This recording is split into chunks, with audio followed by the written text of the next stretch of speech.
Felon Television is now on the airwaves. Felon Television. So get your popcorn and get ready for the greatest show in the world. Felon. Watch the 24 spin. Just got out the pen. Back to ballin' again.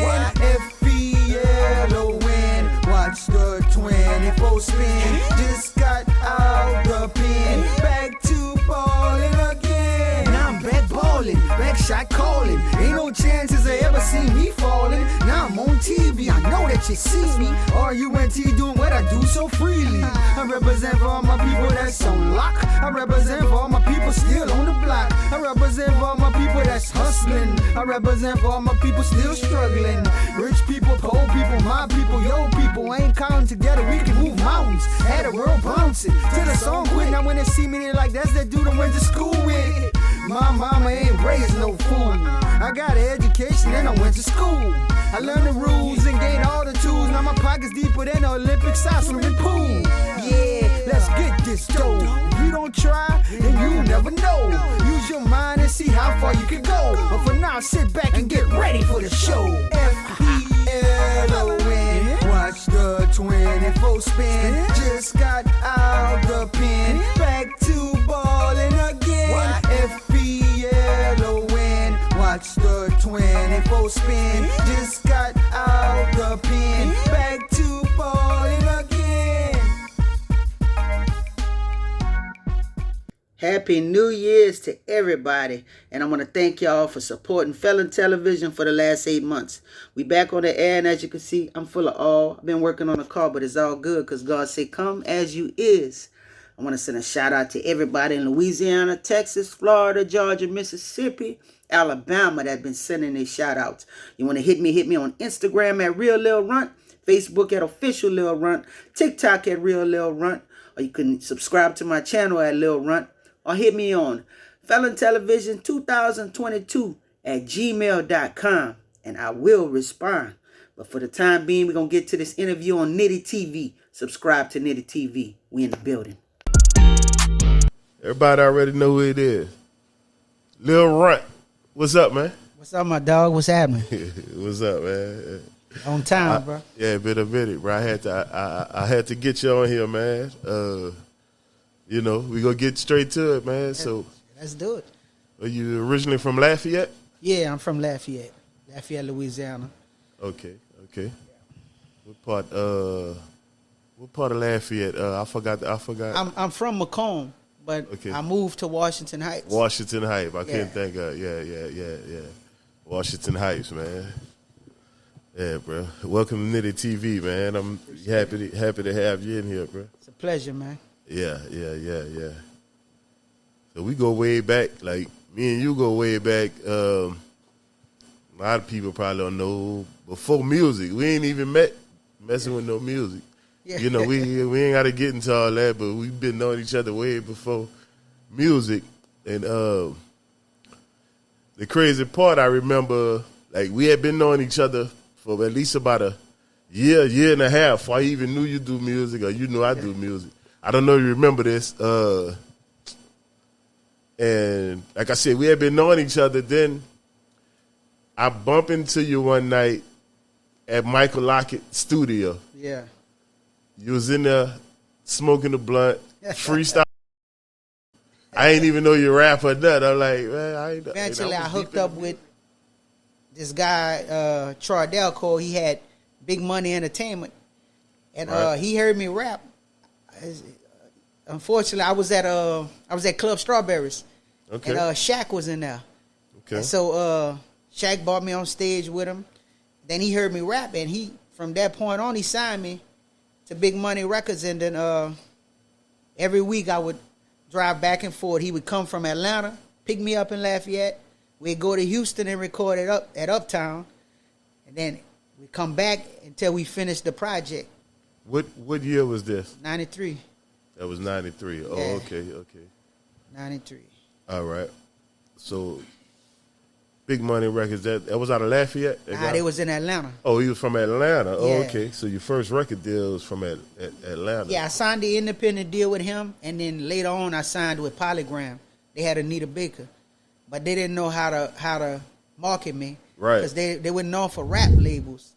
But how that all happened is independent. When I dropped my first album, I sold 100,000 copies. Right. And 6 labels tried to sign me: Interscope, Geffen, Panorama, Polygram, Slip and Slide. They had just started. They had just signed Trina.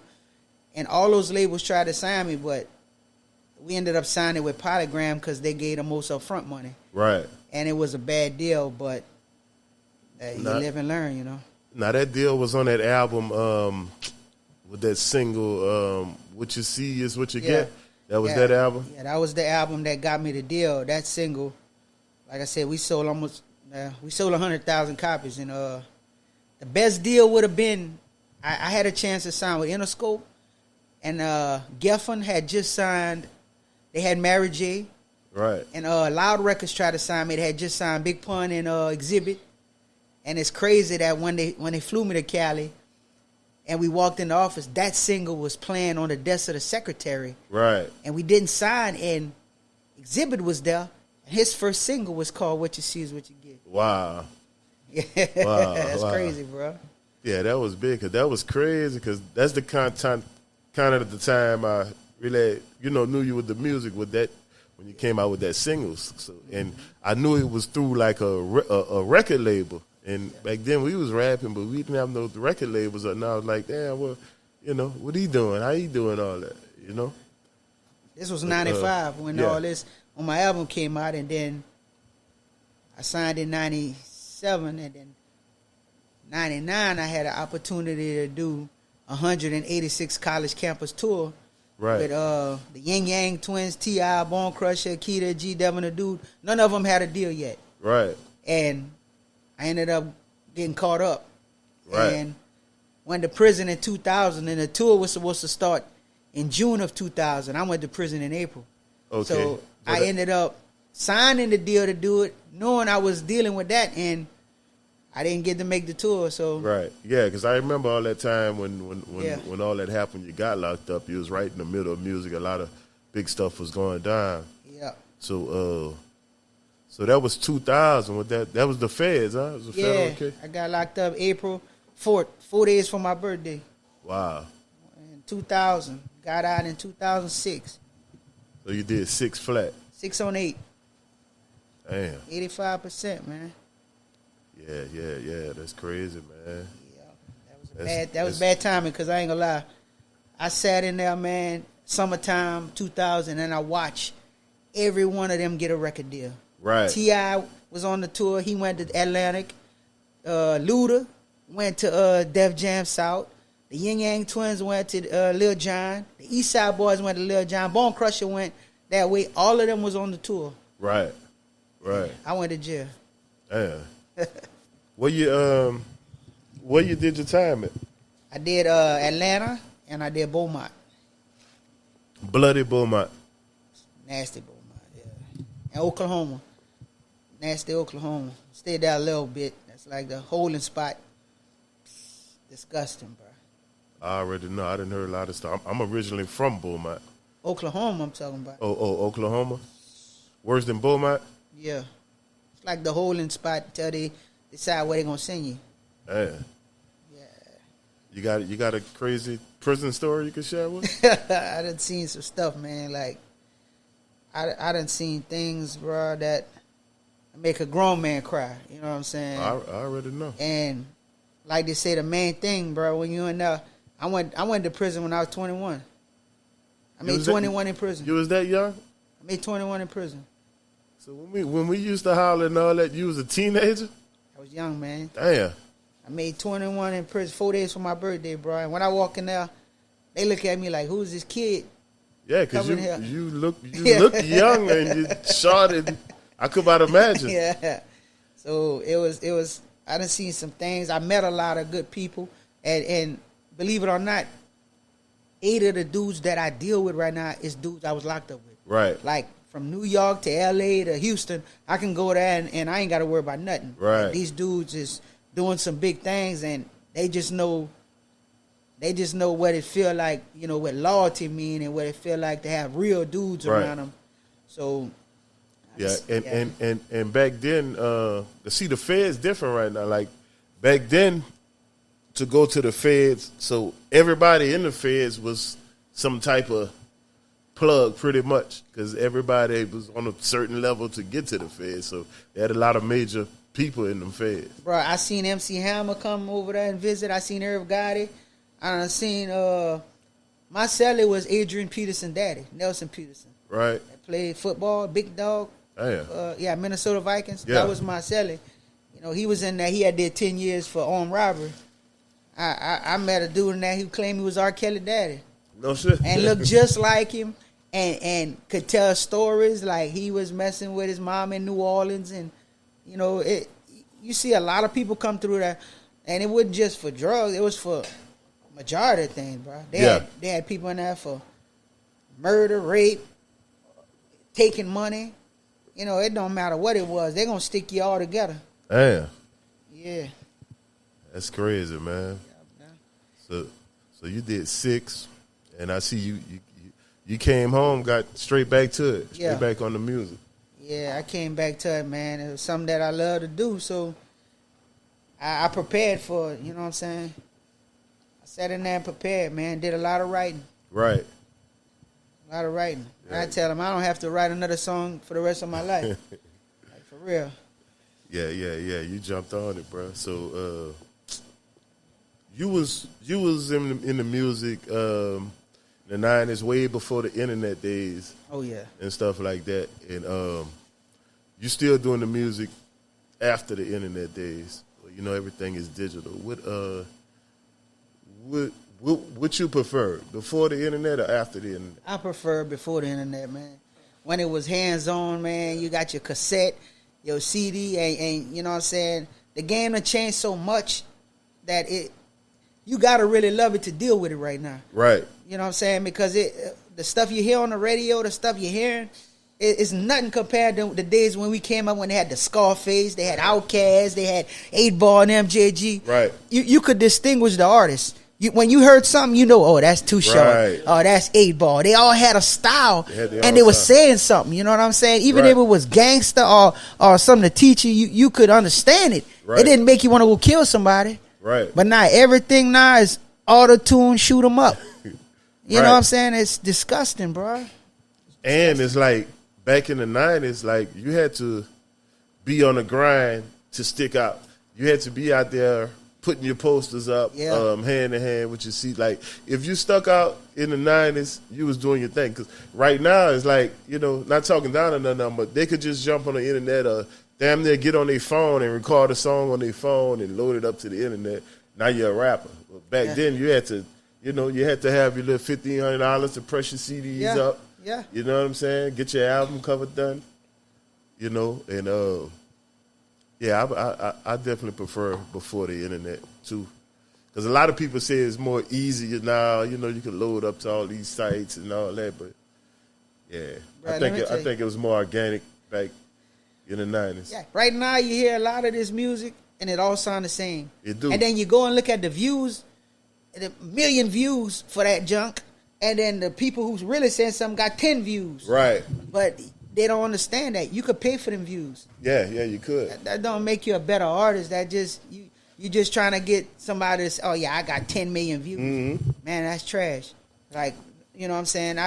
There's so many good artists out here that you'll never hear. Right. Because we so saturated with all this, the same 10 people on the radio every day with the auto-tune that sound exactly the same, saying the same stuff, man. And back to what you said a little while ago, how these guys sound the same. Because I remember back in the day, you hear a rapper from Cali, see Bo Spike, you automatically know that's some Cali shit. Yeah. You hear some Houston, you already know that's Houston. You hear some Bounce, you know that's New Orleans. Mm-hmm. Now even in New Orleans, the Cali, the Atlanta, everybody got that same little twitch to their sound. You don't know where nobody from no more. Just listening to the sound. That's crazy. You don't know what they're saying, really. Yeah. Like I sometimes I catch people and they singing the song back and I'm like, man, what is you saying? Like, what? And sometimes they saying stuff and don't understand what they're saying is some stupid shit. Like they repeating it though, and I'm like, bro, you didn't hear what you just said? Right. But that's the song got them hypnotized. The radio make them. Right. If you listen to a radio station for a week, I guarantee you're gonna sing one of them songs and don't know what the hell you singing, bro. Cause you was on the radio when it was hard to get on the radio. Like you was on the radio in the 90s, like the early 90s. I remember hearing you shit. What you see is what you get. You had another one on the radio too. Yeah, I had geology. And I had freestyle flow. I had a couple things, but my toughest project would have been before I got locked up. Man. Right. Like I had a project that I was getting ready to drop, and I had Bushwick on there. I had Devin the Dude. I had 69 Boys. I had Fat Pat on there. I had MC Breed. And while I was locked up, I was trying to hurry up and get it put out. Somebody broke in my producer car and stole all the masters. Right. So that ended up a lost project that I never got to put out. You know what I'm saying? So yeah, that's it was crazy. meant to be, I guess, bro. Yeah, that's crazy. Cry with spoiled milk. So you been kind of ahead of the game, like especially like for our area is more of a Southern soul is bigger than the rap shit in this area really in the 337, especially for locals, and like you saw that long time ago. Yeah. So like what made you get on that train? Like, cause I seen. I remember you from back in the day rapping about that, but you still rap the same and do your shit. It's like you gravitated to make it more Southern soul, R&B type of songs with your rap flow. Like how that came about. When I got out, I seen the evolution, man. I seen things change. Like I said, before I went in, there wasn't cell phones like that. You know what I'm saying? Right. And to get out and see kids on cell phones and to see what they were listening to, and it was just like one day. I start listening to the music and I'm riding through the hood and I see Roy Anthony, and he had his studio on Bro Bridge, and I'm like, man, I wanna get in something different. You know what I'm saying? I gotta quit all the cursing. I gotta do all that because I'm trying to change up the style. Right. And he let me in the studio. He said, okay, let me see what you sound like on this. So he played the song "Cause You Love Me" with Lisa. Right. And I started rapping, and he was like, all right. And after that, he said, I want to do a whole project on you. But I told him, I said, on this project, I don't want to do no cursing. I don't want to degrade no women. I want to do it where I can make it feel right without me having to shoot somebody or talk down on them, you know? Right. And when I did it and we did the song, my first single was Would You Like It? Okay. And the radio immediately took it. And then we was like, we got something. So from that point on, I said, I'm not going to turn back. Yeah. And a lot of artists try to get me to do things with them. And I'm like, I do it, man, but it can't be on a level of like that because I don't want to lose the audience I built. Right. I built an audience that, like, I got 60, 70-year-old people that, like, I like your music. Yeah, so if I come back talking about B and the H and I'm killing you and all that, they're going to be like, nah, man. Yeah. You know? Yeah, you most definitely built your artist because you on some big songs. You know, I'm a DJ myself, so I, in this area, you got to mix it up at these parties with the Southern soul and the rap, and there's a lot of songs you on. So when I be playing this song, I be like, man, that's my, you know what I'm saying? Yeah, I'm on a lot of stuff. That's big. So you signed the deal with Roy. We got a partnership deal. I got my own label. It's called Felon Entertainment. Okay. And it means the freedom every living organism needs. Okay. So I started my production company. I got 5 movies I didn't put out independent. Okay. And I collaborated with him, and I'm Mo Hits Entertainment and Felon Entertainment. So he allowed me to do what I do, but he play a big part in making sure it get done the right way. Right. That's what's up, man. What's up, bro? Yeah, y'all got it. Whatever you and Roy got going over there, that's a good chemistry. Yeah, Batman and Robin. That's like the new school. Oh yeah. Dre and Snoop. Yeah. That's what I call it. Yeah. That's what I tell him. The new school Dre and Snoop, man. Yeah, that was a powerful move. Good. That was smart thinking. Some feel good music because ain't too many rappers in that lane, and it's like you stick out in that lane. You know what I'm saying? You didn't got yourself, you know, in a position where you could get paid shows and stuff. You on these big songs, you know, and that's what's up, man. You know, yeah, I be paying attention. Yeah, I appreciate it, bro. Yeah, bro. You got to start here with your local, but it's just so hard when, you know, when your local don't support the local, they support the person standing behind you. Right. You know what I'm saying? How Right. you gonna do it when you talking down on the local who representing Right. here? You got to go to a whole nother city to get it popping. Yeah. It's sad, bro. Like, So you get booked. Seem like you get booked more out of state and out of town shows, right? yeah, I get booked a lot. What's some spots like? What's some cities and places y'all be at? Like, Florida, we be Jacksonville, Pensacola, DC. We getting ready to do Virginia. A lot of Alabama, Mobile, Montgomery. You know what I'm saying? Stuff like that. Mainly Alabama, Mississippi, South Right. Carolina. Them three right there, they constantly Right. booking. Like for that type of music, you wouldn't even believe the concerts every week, man. Like, I believe it. But it's the same I pay artists. attention. Yeah. like they got like maybe 7 artists in that Southern Soul market that stay getting booked every week. Right. And you go to the show, it's stupid. You been to I be paying attention. Bruh. Man. I be watching. Let me tell you, man, you go to that Spring Fling, 40,000 people Yeah. in Alabama every year. Like, it blew me away. I'm like, $40 a ticket, starting out. Wow. 40,000 people, and I'm not exaggerating, dog. That's probably too little. That's a bag. Yeah, right there. all day. So- Two guys do that. So Spring Fling, that consists of Southern Soul, or Yeah, is it it's mixed? just Southern Soul. It's just Southern Soul. 20-something acts, one day, Wow. all day, just straight concert all day, and the people out there BYOB and just going hard. I think a lot of people from this area don't really understand how big Southern Soul really is, because some of the biggest Southern Soul artists is from right here. Yeah. And they think it's just right here. Yeah. But I be watching y'all in Carolina, and every time I call you, like I mean, we don't talk every day, but I called you here. So every time I call you, man, I'm in Florida, man, I'm in California. You know what I'm saying? Yeah, it's crazy. That's definitely a real big market, man. You don't get too many rap concerts like we used to. You know what I'm saying? Yeah. Like they tried to bring 50 Cent, I remember, and all of them to the Cajun Dome that to cancel it because Right. the ticket sales wasn't right. Right. How your ticket sales ain't gonna be right? Yeah. That's artists you don't see every day. Right. They just know? they just canceled another one a little while. Who does? Lil Boost and Lil Baby. Them. Oh, they canceled that? I Yeah, figured they got canceled twice. I think. figured it, man. You can't get no support.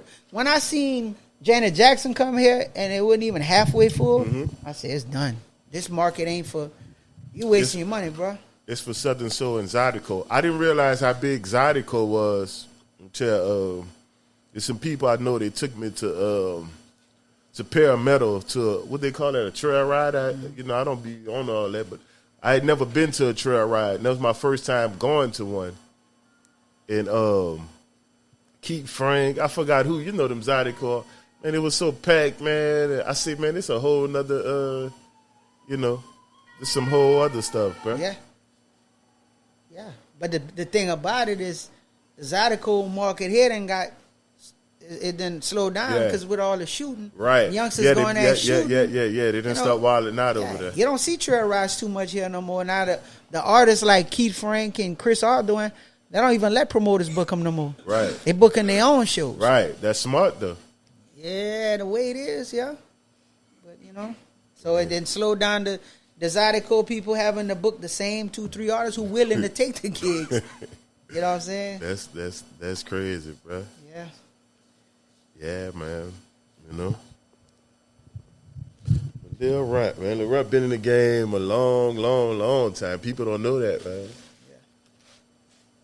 They probably got a lot of people think you just came on the scene. Oh man, been there, man. When Master P was riding in his Impala, his chameleon Impala riding around and all that, and remember when Scarface and all them used to come to Strawberries? Yeah. And yeah, man, it's been a long time, man. Long time coming, bro. And Yeah, that's what's up, bro. been around a lot of them, but now I'm just trying to elevate, man, and do some different things. Mm-hmm. You know, I got my TV show right now, Okay. radio show. Talk about that, man. Yeah, my TV show been on almost 8 months. It's called Felon Television.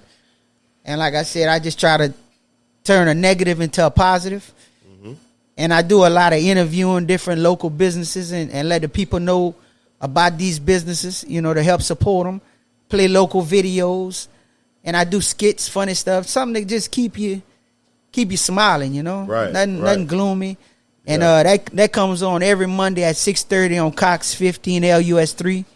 You know, every Monday. And I got a radio show called Grown Folks Hip Hop Okay. on 92.7 that come on every Friday at 10 o'clock.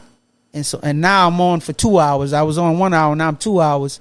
And I play all that old school hip hop like that Curtis Blow and that Yeah. Run DMC and all that. Yeah, you take them back. Yeah, that when music was music, Yeah. bruh. You know, and I that been on for about 7 months. And just trying to bring another game. I got a cartoon that I've been doing. It's called Lil Run Buddies. And I get a lot of the different Southern Soul artists to play little parts in it. Yeah. You know, and I just try to create, man. I think I saw the preview of that cartoon. Yeah, we didn't put 6 of them up, so they be some little 5-minute cartoons. But once I get to like 30 minutes, I'm gonna run a whole show, Right. Because each cartoon run into the next one, Right. the way I write it. Yeah. So just trying to do some different stuff, man. I'm not getting ready, but I'm shooting another movie right now. It's called Pastor Do Dirty, Okay. and it's a comedy about a pastor who just won't get it right. You know what I'm saying? Yeah. And this is my 6th movie that I did, and it's just trying to do some different stuff, man. I've been in a lot of little movies like Chess with Forrest Whitaker. I did 12 Rounds with John Cena. Right. I did Bad Lieutenant with Nicolas Cage. I did Meet the Spartans with Lil Wayne and Forrest Whitaker. Okay. Not Meet the Spartans. It was called Hurricane Season. Okay. Yeah, but I did Meet the Spartans too with Carmen Electra and Method Man. Just some little small roles in the back, but Yeah. I got an opportunity to really, you know what I'm saying, get in. I Love You, Philip Morris with Jim Carrey. We did that in Angola. Yeah. Yeah, I did a lot of stuff, man. Yeah, that's what's up. That's new Yeah. to me, man. I ain't know about that. Oh yeah, man, I did. So you do a lot of writing yourself too. Yeah, a lot. So you wrote that Tomorrow Not Promised. Yeah, I wrote that, and I wrote a lot of stuff for a lot of artists. I just can't say who. Yeah. You know, I wrote it for. Yeah. But the Tomorrow Not Promised, that's your song. That's my song, yeah. Yeah. That's a pretty big song. I see y'all did a remix of Yeah, me and Roy Reed did a remix, and we came this close to getting Jaheim on it. Oh yeah? And just like Jaheim going through some things with his record label, Yeah. and we sat with him, and he wanted to do it on GP, but he didn't want to get us sued or him sued. Right. So that didn't work out, but that would have been big. Yeah, that's a big Yeah, that would have been. that's a big song right there, man. Yeah, bro. We just pushing it, man. Just trying to, like I said, in the game, bro. When you don't have that powerhouse behind you, Right. you just gotta be consistent. Yeah. You gotta keep dropping, and then one of them, somebody gonna grab. Yeah. And when they grab it, then they gonna start looking through your library. Yeah. And that's it. Yeah. That's all it takes. You that's just what- gotta be consistent. Right. That's why Yeah. you got to keep going, keep getting to it, Oh, like yeah. you say. Yeah. Consistent, man. I tell all the artists that be consistent, bro. Yeah. You know, even if you do an event somewhere and they show on social media you got a flyer and they keep seeing that, it don't matter if nobody showed up. Yeah. They don't know that. Yeah. They just know, damn, he here. Yeah. Now we got to deal with it. Right. You know, Right. It's just That's real, man. strategy, bro. Instead of sitting home waiting on them to come call you, don't happen all the time. Nah, the music game. What's the best thing you like about this music? What's the worst thing about it? That about does it. We'll finish that interview next week. I want to thank y'all for tuning in once again. I am your rapping shade tree mechanic. You know what I'm saying? And see you next week, same place, same time. Cox 15 LUS 3, lcinc.org, man. Or you could hit me on Instagram at Real Lil Runt, Facebook at Official Lil Runt, TikTok at Real Lil Runt. We are in the building. You can